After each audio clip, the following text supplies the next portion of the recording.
Hello प्यारे बच्चों, कैसे हैं आप लोग। आशा करते हैं कि आप स्वस्थ हैं, मस्त हैं, पढ़ने में व्यस्त हैं। कैसा गया आप लोग का हिंदी का एग्जाम, आप कमेंट बॉक्स में जरूर बताइएगा। उम्मीद है कि आपका एग्जाम अच्छा गया होगा। अब कल होने वाले मैथ के एग्जाम की हम लोग बात करते हैं। कल आपका मैथ का पेपर शुरू हो रहा है। दोनों पालियों में मैथ का पेपर है। फर्स्ट पाली आपका 9:30 से शुरू होता है और सेकेंड पाली आपका 2 बजे से शुरू होता है। 9:30 बजे से होने वाले पेपर में आपको 9 बजे तक ही एंट्री दी जाती है और 2 बजे से होने वाले पेपर में आपको 1:30 बजे तक एंट्री दी जाती है। तो आप इस समय का ध्यान रखेंगे, आप लोग समय से पहले अपने एग्जाम सेंटर पे पहुंचेंगे। लास्ट मोमेंट में मैथ्स की तैयारी के लिए क्या करें, तो लास्ट मोमेंट में मैथ्स की तैयारी के लिए क्या कीजिएगा आप लोग कि हर चैप्टर का जो फॉर्मूला है कम से कम उसको रिकॉल कर लीजिएगा, रिवीजन कर लीजिएगा।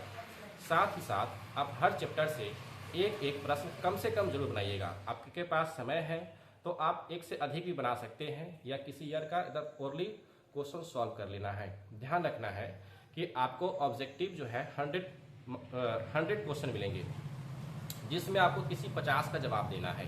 तो ये ध्यान रखना है कि आपको 100 में से किसी 50 का जवाब देना है। तो आप कोशिश कीजिए कि जो आपको अच्छे से याद है, जो आपको अच्छे से याद है, जो फॉर्मूला है या जो आपको अच्छे से पता है कि आप इसका आंसर अच्छे से कर पाइएगा, इसमें कोई गलती नहीं होगी, तो आप वैसे प्रश्नों को ही सॉल्व कीजिएगा।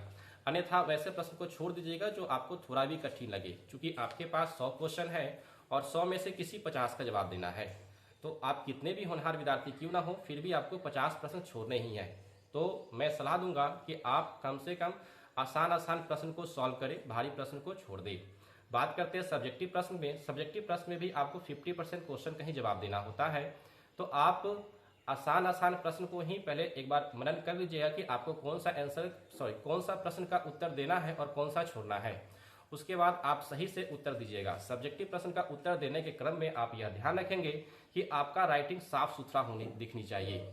साफ सुथरा नहीं दिखने पर भी आपका मार्क्स कट सकता है। इस बात का ध्यान रखना है कि हड़बड़ी में आपको कुछ भी नहीं लिख देना है। साफ सुथरा और कैलकुलेशन का ध्यान रखेंगे कि गुना भाग जोड़ घटाव अच्छे से होना चाहिए। कभी कभी क्या होता है कि हम लोग हड़बड़ी में या घबराहट के चक्कर में गुना भाग गलती हो जाता है। तो आपको अगर समय मिलेगा तो एक बार रीचेक जरूर कर लीजिएगा पेपर देने के बाद।